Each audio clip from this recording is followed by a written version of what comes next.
पाशं शिरपुरवन्दिनी पाशं शिरपुरवन्दिनी पाशं शिरपुरवन्दिनी पत्रं यत्र विहायसि त्रिपुले स्थातुं क्षणं न क्षमम् तत्रास्ते गुणरत्नरोहणगिरि यो देवदेवो महान् चित्रं नाट्य करोति कस्य मनसा दृष्टा पुरे श्रीपुरे सश्रीपाशुदिनेश्वरो विजयते दिग्वासुसां सातनम पत्रटिके ना जहाँ अधर में गुण रत्नों का गीगर हो कितना विस्मय किसे नहीं हो चलो देख लो सिर देवों के भी देव पार्थिव अंतरिक्ष में शांत रहे युगों युगों तक दिगंबरों का जिन शासन जयवंत रहे।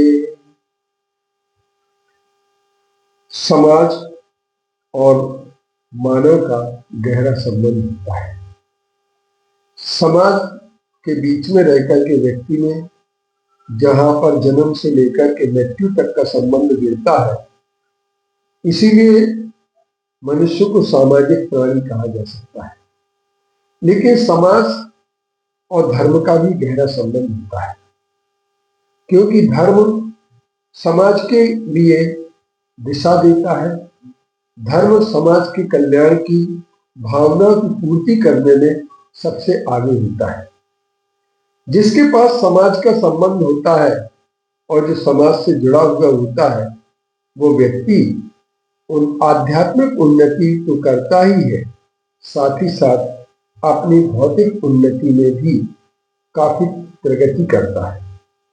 हम ये कह सकते हैं कि समाज एक जीवन के लिए बहुत अनिवार्य होता है। समाज के घटकों में और समाज के संगठन में अगर देखा जाए तो बहुत बड़ी शक्ति होती है।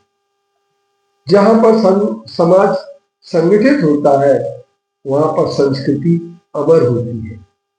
संस्कृति का प्रादुर्भाव समाज से होता है, और जब समाज संस्कृति का निर्माण करती है तो संस्कृति में जीवन जीने की कला होती है, पापों से निवृत्ति के उपाय होते हैं और अहिंसा और सत्य जैसे सिद्धांतों को चमत्कारिक रूप से स्वीकार किया जाता है। जहां पर समाज और परिवार नहीं होता है, वह व्यक्ति निष्ठुर हो जाता है, और निष्ठुर व्यक्ति कभी भी जो है अपने जीवन में कुछ नहीं कर सकता है। निष्ठुरता आने का सबसे बड़ा कारण यही होता है कि व्यक्ति का सामाजिक नहीं होता। आइए, यदि व्यक्ति को हम सामाजिक बनाना चाहते हैं तो भगवान महावीर के सिद्धांतों में व्यक्ति को सामाजिक बनाने के लिए उन्होंने 4 बातों का सबसे पहले नंबर हमारे लिए प्रस्तुतिकरण दिया है। भगवान महावीर कहते हैं, सबसे पहले नंबर हमारे अंदर मैत्री की भावना हो। दूसरे नंबर, समाज से अगर व्यक्ति को जुड़ना है तो उसके अंदर करुणा होना बहुत आवश्यक है। तीसरे नंबर, समाज का आधार प्रेम है, और चौथे नंबर समता, समानता, मानवता का आधार है। जहां पर समानता होती है, समता होती है, वहीं पर समाज साकार रूप लेती है, और आदर्श समाज के निर्माण में समता या समानता का होना बहुत ही अनिवार्य है। अतः हम यह कह सकते हैं कि प्रत्येक मानव की कल्याण यात्रा में समाज की आवश्यकता होती है।